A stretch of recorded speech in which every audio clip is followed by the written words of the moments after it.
Hello बच्चों, पिछली कक्षा में हमने पाठ 11 समाप्त किया था। आज हमारा पाठ है पाठ 12 प्रार्थना। आइए इसको ध्यान से पढ़ते और समझते हैं। पाठ 12 प्रार्थना। तो बच्चों, प्रार्थना क्या होती है? प्रार्थना होती है जो हम ईश्वर से करते हैं। हाथ जोड़कर हम ईश्वर से प्रार्थना करते हैं। ये सब आप जानते हैं बहुत ही अच्छे से। तो आइए इसको विस्तार से पढ़ते हैं। कविता परिचय। जब हम कोई भी नया कार्य शुरू करते हैं तो प्रभु से यही प्रार्थना करते हैं कि हमारा कार्य बिना रुकावट के संपन्न हो जाए। इस कविता के माध्यम से भी यही प्रार्थना की गई है। विद्या के दान की अभिलाषा की गई है, उसमें कोई रुकावट न आए।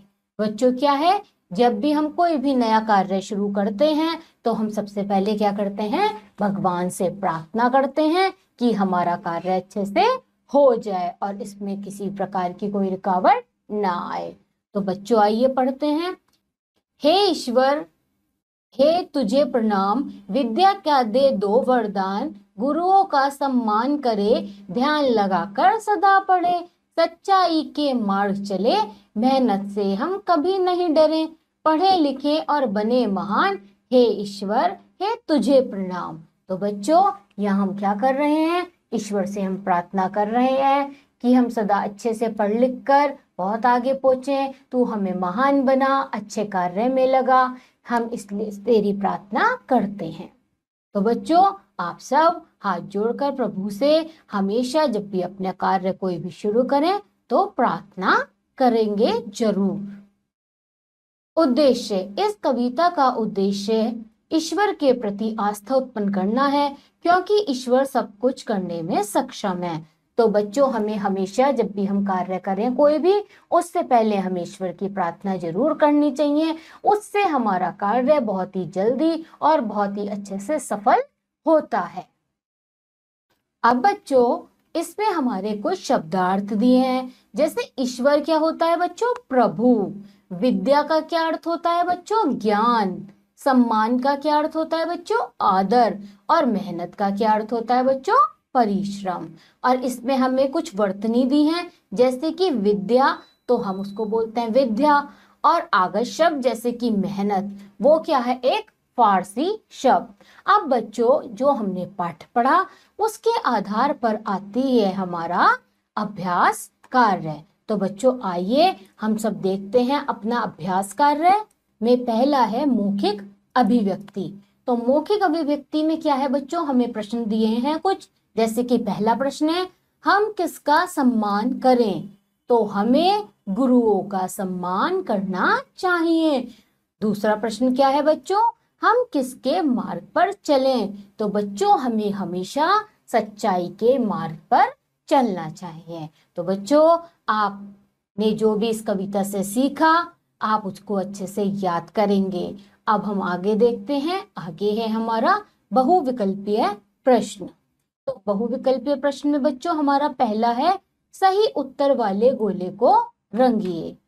तो पहला देखते हैं बच्चों। पहला है हमारा, बालक प्रणाम करता है।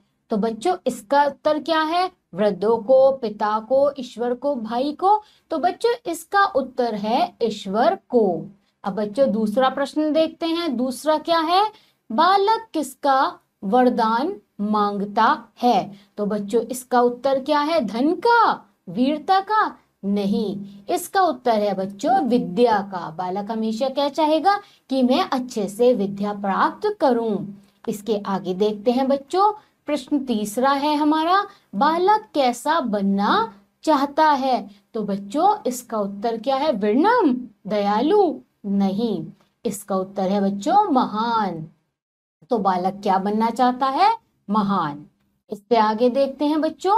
हमें लिखित प्रश्न दिया है। लिखित प्रश्न में हमें दिया है प्रश्न, कोष्टक में दिए उचित शब्दों से रिक्त स्थानों की पूर्ति कीजिए। तो अब हम यहाँ पहला देखते हैं, हमें खालिस्तान से पढ़ना चाहिए। अब बताओ, बिना ध्यान ध्यान, तो सही क्या है बच्चों? ध्यान।